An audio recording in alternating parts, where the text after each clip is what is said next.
अस्सलामु अलैकुम वरहमतुल्लाहि वबरकातुहू। अल्हम्दुलिल्लाह, रमज़ान मुबारक का महीना शुरू है। जिस तरह रोज़ा फ़र्ज़ है, इसी तरह नमाज तरावी सुन्नत मौक़दा है। अगर बग़ैर किसी शरई उज़र के छोड़ेंगे तो आप गुनाहगार होंगे। इसलिए आज की वीडियो में इंशाअल्लाह हम नमाज तरावी की नीयत कैसे की जाती है ये तरीका बताएंगे। नमाज तरावी जैसे आम नमाजें पढ़ी जाती हैं, ऐसे ही एक नमाज है, दो दो रकात करके पढ़ी जाती हैं, 20 रकतें होती हैं। तो जैसे बाकी नमाजों की नीयत होती है, इसी तरह इस नमाज की भी नीयत है, क्योंकि कोई काम भी बगैर नीयत के दुरुस्त नहीं होता। नीयत दिल के इरादे का नाम है। जब आप मस्जिद में आ रहे हैं इस इरादे से कि मैं इशा की नमाज पढ़ूंगा, फिर नमाज तरावी पढ़ूंगा, बस यही आपकी नीयत हो गई।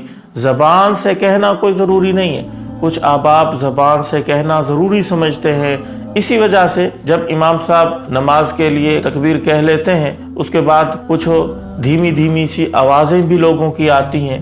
ख़ास नियत की थी इस नमाज की, नमाज पढ़ता हूँ वास्ते अल्लाह ताला के, फिर वो भूल जाते हैं, दोबारा दोहराते हैं। उस वक्त तक इमाम साहब रुकू में चले जाते हैं। तो बात कहने का मकसद ये है कि ज़बान से ये दोहराना कोई ज़रूरी नहीं है। बस आप वज़ू करके मस्जिद में जब आ गए, आपकी नीयत हो गई। हाँ, अलबत्ता कुछ लोग और कुछ औरतें ऐसी होती हैं कि वो जब तक ज़बान से दोहराए नहीं, उनके दिल को तस्कीन नहीं होती।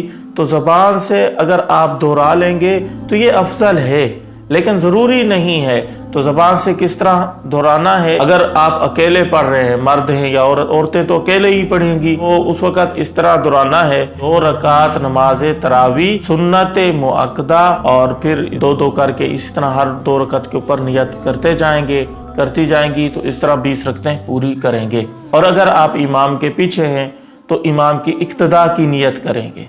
तो इसके लिए भी जब सफ़ के अंदर इंसान खड़ा हो जाता है तो उसके दिल से ये इरादा होता है कि मैं इमाम के पीछे पढ़ रहा हूँ, बस ये नियत हो गई है।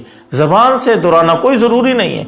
अगर दोहराएंगे तो फिर बाकी नियत इसी तरह कि 2 रकात नमाज तरावी सुन्नत मुअक्कदा पीछे इस इमाम के, ये कह देंगे तो बस यही नियत है। अफजल और बेहतर ये है कि 2-2 रकात की अलग अलग नियत करें। और अगर 20 रकात की इकट्ठी नियत करना चाहते हैं तब भी दुरुस्त है। शुरू में जैसे ही आप नमाज तरावी शुरू करने लगे तो नियत कर लें कि 20 रकात नमाज तरावी सुन्नत मुअक्कदा, और फिर पीछे इस इमाम के कह दें, या अकेले पढ़ रहे हैं तो फिर 2-2 रकात करके इस तरह नमाज तरावी मुकम्मल की जाए। उम्मीद है आपको बात समझ आ गई होगी। इस क्लिप को शेयर ज़रूर कीजिएगा। अस्सलामु अलैकुम वरहमतुल्लाहि वबरकातुहू।